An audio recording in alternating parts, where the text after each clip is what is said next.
Hello, friends. Today I'll read the poem The Tale of Custard the Dragon by Ogden Nash from Class 10th NCERT textbook First Light. This poem is written in the style of a ballad, a song or poem that tells a story. You must be familiar with ballads that narrate tales of courage or heroism. This poem is a humorous ballad close to a parody. Read it aloud, paying attention to the rhythm.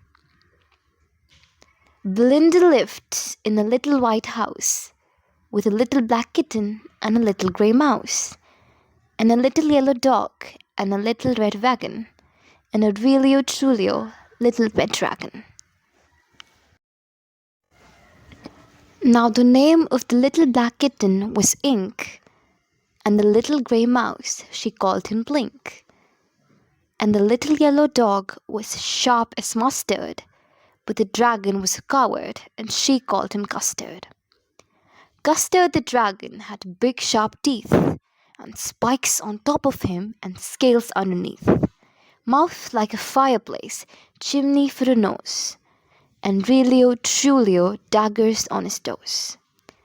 Belinda was as brave as a barrel full of bears, and Ink and Blink chased Lion down the stairs.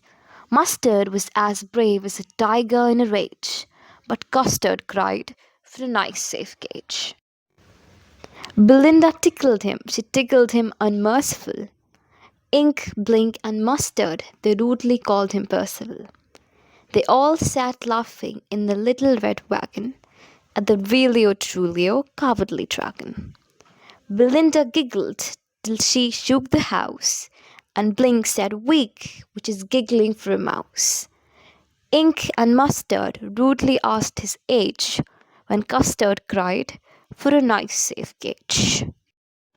Suddenly, they heard a nasty sound, and Mustard growled, and they all looked around. Mouch! Cried Ink, and oh! Cried Belinda, for there was a pirate climbing in the window. Pistol in his left hand, pistol in his right, and he held in his teeth a cutlass bright. His beard was black, one leg was wood. It was clear that the pirate meant no good. Belinda paled, and she cried, "Help! Help!" But Mustard fled with a terrified yelp. Ink trickled down to the bottom of the household, and little mouse Blink strategically mouseholed. But up jumped Custard, snorting like an engine, clashed his tails like irons in a dungeon. With a clatter and a clank and a jangling squirm, he went at the pirate like a robin at a worm. The pirate gaped at Belinda's dragon, and gulped some grog from his pocket flagon.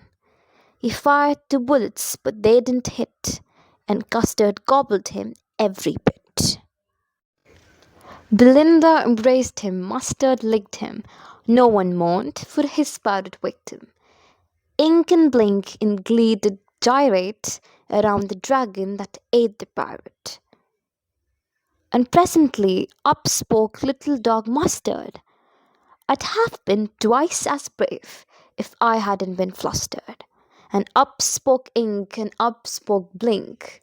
"We'd have been 3 times as brave, we think." And Custard said, "I quite agree that everybody is braver than me." Belinda still lives in a little white house with a little black kitten and a little grey mouse, and a little yellow dog and a little red wagon, and a truly little pet dragon. Belinda is as brave as a barrel full of bears, and Ink and Blink chase Lion down the stairs. Mustard is as brave as a tiger in a rage, but Custard keeps crying for a nice safe cage. Ogden Nash. Ogden Nash wrote over 400 pieces of comic verse. The best of his work was published in 14 volumes between 1931 and 1972. His work is perhaps best described in this poetic tribute by Anthony Burgess. He brought a new kind of sound to our literary diversions, and didn't care much about breaking the poetic laws of the Medes and the Persians. He uses lines, sometimes of considerable length, that are colloquial and prosy. At the end presents you with a rhyme. This bringing together of the informal and the formal is what his genius chiefly loves. I am trying to intimate him here, but he is probably quite inimitable.